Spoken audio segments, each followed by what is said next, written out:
Hello दोस्तों, आप लोग कैसे हैं। आशा करता हूं कि आप लोग अच्छे होंगे। आज का वीडियो का टॉपिक है अंकगणित की आधारभूत प्रमेय। तो अंकगणित की आधारभूत प्रमेय से हम लोग सीखेंगे कि परिमेय संख्या का दशमलव प्रसार कैसे निकाला जाता है बिना भाग लगाए। और इस थ्योरम की मदद से हम लोग देखेंगे, अगला जो चीज़ सीखेंगे वो है किसी भी संख्या का एचसीएफ और एलसीएम कैसे निकाला जाता है। और तीसरा, इस थ्योरम के मदद से सीखेंगे कि किसी भी अपरिमेय संख्या को सिद्ध कैसे करेंगे कि वो अपरिमेय संख्या। या ये कोई नया सिद्धांत नहीं है, इसे आप बचपन से जानते हैं। तो अभाज्य गुणनखंड को ही हम लोग क्या बोलते हैं, अंकगणित की आधारभूत प्रमेय। तो आइए दोस्तों, इस भाज्य संख्या को तोड़ते हैं। 210 को भाग लगेगा 2 से, 2 1 का 2, 0, 2 पंचे 10, फिर ये 3 से कट जाएगा, 3 तिया 9, 3 पचे 15, फिर ये 5 से कट जाएगा, 5 सत्ते 35। अब आप लोग जानते हैं कि इसको लिख देते हैं 210 बराबर 2 गुना 3 गुना 5 गुना 7। अब यहाँ पे ध्यान से समझिए दोस्तों कि अभाज्य गुणनखंड किए। अब यहाँ पे आपको बचपन से करते थे, लेकिन दो बात आप यहाँ पे ध्यान नहीं दिए होंगे। बचपन से आप लोग करते होंगे कि अभाज्य गुणनखंड बहुत किए हैं, लेकिन आपने कभी दो बात को सोचा नहीं। आज उस दो बात को आप लोग सोचिएगा और आज ही उसका नाम फिर हम लोग जान लेंगे कि अंकगणित के आधारभूत प्रमेय। देखिए, पहली बात क्या है कि इसको अगर गौर से देखें तो देखिए 210 क्या था, भाज्य संख्या। लेकिन इधर आप देखिए गौर से, ये सारा का सारा क्या है दोस्तों, अभाज्य संख्या।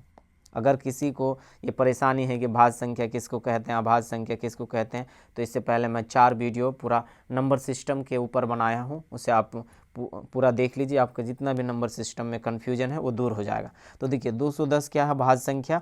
और इस इधर वाला को देखिए, ये सारा का सारा क्या, अभाज्य संख्या। तो अब यहाँ पे पहली बात क्या है कि प्रत्येक भाज्य संख्या में अभाज्य संख्या छिपी हुई रहती है। देखिए, ये भाज्य संख्या था, इसका अभाज्य गुणनखंड कर दिए। तो देखिए भाज्य संख्या में अभाज्य संख्या छिपी हुई रहती है। सवाल है किस रूप में, क्या प्लस के रूप में छिपी हुई रहते हैं, क्या माइनस के रूप में, या फिर गुना के रूप में, या भाग के रूप में। तो आप बोलिएगा कि गुना के रूप में। देखिए, गुना के रूप में छिपी हुई रहती है। इसी गुना को जब रिजल्ट के रूप में लिखा जाता है तो इसी को हम लोग क्या बोलते हैं, गुणनफल।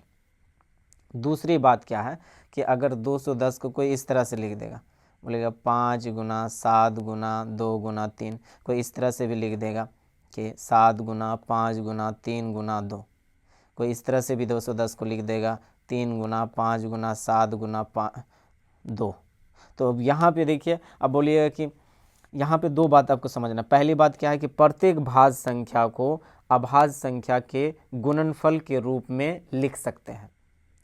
और दूसरी बात है कि इसका अगर कर्म को हम लोग छोड़ दें, मतलब अरेंज को, कोई 2 पहले लिख दिया, कोई 3 लिख दिया पहले, कोई 5 लिख दिया, कोई 7, इसमें कोई फ़र्क नहीं पड़ता। क्योंकि फाइनली जब आप गुना कीजिएगा सारे को तो आपको रिजल्ट में 210 ही मिलेगा। चाहे आप 5 को आगे लिखिए, 7 को आगे लिखिए, 3 को आगे लिखिए, 2 को पहले लिखिए, ठीक है, उससे आपको कोई फ़र्क नहीं पड़ता है। जब भी आप टोटल को गुना कीजिएगा तो आपको रिजल्ट किस में मिलेगा, 210 ही रिजल्ट आएगा। इसलिए अब परिभाषा क्या दिया गया कि प्रत्येक भाज्य संख्या को अभाज्य संख्या के गुणनफल के रूप में लिख सकते हैं विदाउट उसका क्रम। ये यूनिक होता है।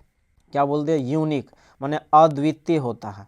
आप बोलिएगा कहाँ अद्वितीय है, मन में ये सवाल आ सकता है कि क्या 210 को क्या इसी तरह से लिख सकते हैं, केवल क्या एक ही जरिया है लिखने का।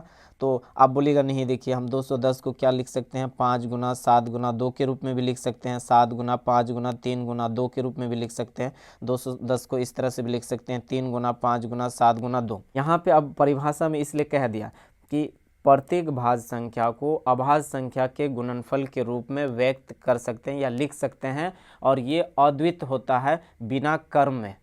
तो यहाँ पे क्या कहा कि ये यूनिक वे होता है, एक ही तरीका होता है। आप बोलेगा नहीं, हम 210 को इस तरह भी लिख सकते हैं, 210 को इस तरह भी लिख सकते हैं, 210 को इस तरह भी लिख सकते हैं। लेकिन आप दोस्तों यहाँ से गौर के देखिए, बस कुछ नहीं कर रहे आप अपना यहाँ, बस आगे पीछे कर रहे हैं। 7 को कभी आगे कर देते हैं, 5 को कभी बाद में, कभी 3 आगे कभी 2। तो इससे कोई फ़र्क नहीं पड़ता है, क्योंकि फाइनली जब आप गुना कीजिएगा तो आपको 210 बोलेगा। तो इसीलिए परिभाषा में कहा कि प्रत्येक भाज्य संख्या को अभाज्य संख्या के गुणनफल के रूप में लिख सकते हैं और दुनिया में एक ही तरीका है इसको लिखने का और कोई तरीका नहीं हो सकता। शर्त है कि उसको कर्म में अगर पकड़े तो आप उसका तरीका बोल दीजिएगा कि ऐसा होगा।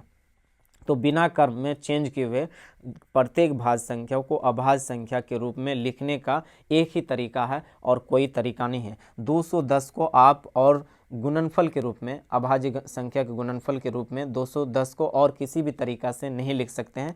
ये अद्वितीय होता है, केवल एक ही तरीका होता है, एक ही तरीका होता है और कोई दूसरा तरीका नहीं होता।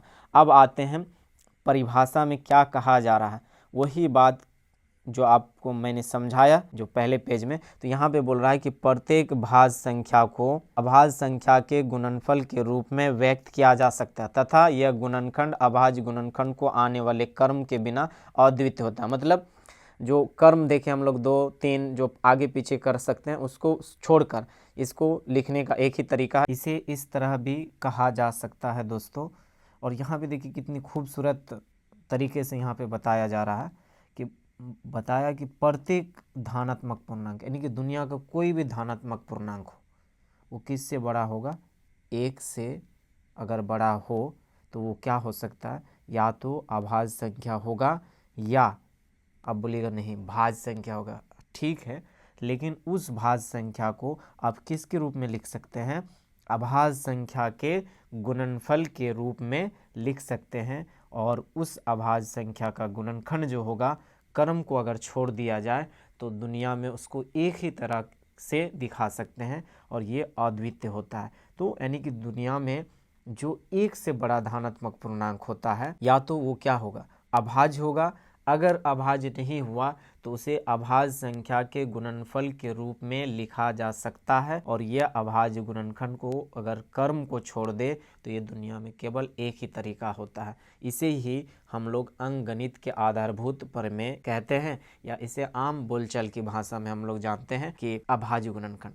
दोस्तों एक और आपको मैं बात बताना चाहता हूँ, अक्सर लोग यहाँ पे गलती कर देते हैं। तो जैसे एक और उदाहरण मैं आपको बताना चाहता हूँ, जैसे 180 है, इसे अभाज्य गुणनखंड करते हैं तो दोनों में 18, ये हो जाएगा 90, फिर ये कट जाएगा 45, फिर ये कट जाएगा 3 से 15 दिए 45, फिर ये 3 से कट जाएगा 3 5 15। अक्सर लोग यहीं पे गलती कर देते हैं, 5 1 का 5। अगर आपसे पूछा जाए क्या ये अभाज्य गुणनखंड सही है, बिल्कुल नहीं है दोस्तों, ये अभाज्य गुणनखंड गलत हो गया। क्यों, देखिए यहाँ आप 1 से भाग लगा दिए और अंकगणित के आधारभूत प्रमेय क्या कह रहा है दोस्तों, जो अंकगणित का जो आधारभूत प्रमेय है उसमें बताया जा रहा है कि प्रत्येक भाज्य संख्या को किसके रूप में दिखाना है, अभाज्य संख्या के गुणनफल में के रूप में दिखाना है। यहाँ अगर हम लोग बात करें दोस्तों, यहाँ जो आपने लिया एक आपको पता होना चाहिए ये ना ही भाज्य होता है और ये ना ही अभाज्य होता है। इसलिए जब भी आप अभाज्य गुणनखंड करते हैं तो इस बात का जरूर ख्याल रखें।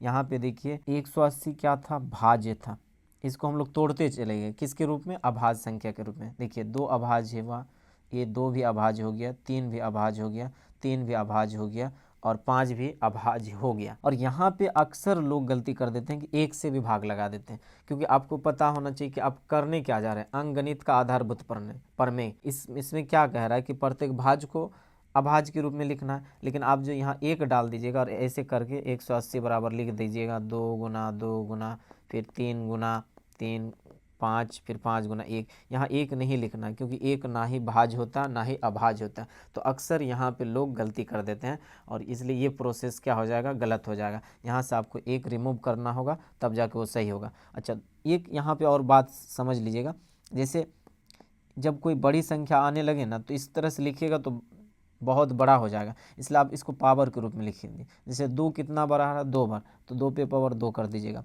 3 कितना बार आ रहा है, 2 बार, तो 3 पे पावर क्या कर दीजिएगा, 2। 5 कितना बार आ रहा है, 1 बार, इसलिए 5 पे पावर 1 कर दीजिएगा। यहाँ पे 1 दोस्तों नहीं लिखना क्योंकि 1 भाज्य भी नहीं होता, अभाज्य भी नहीं होता। तो यहाँ पे जैसे एक और उदाहरण समझ लीजिए, जैसे मान लीजिए कि आपको 36 का दे दिया तो कितना हो जाएगा, 18, दोनों में 18 3 3 9, बस इतना ही करना है। 3 को 1 से नहीं कटाना है क्योंकि एक भाज्य भी नहीं होता अभाज्य भी नहीं होता। अब इसको लिख देना 36 बराबर क्या होगा, देखिए 2 कितना बार आ रहा है, 2 बार, तो 2 पे पावर 2। 3 कितना बार आ रहा है, 2 बार, तो 3 पे पावर 2, तो ये हो गया 36। तो ये हो गया अभाज्य गुणनखंड दोस्तों।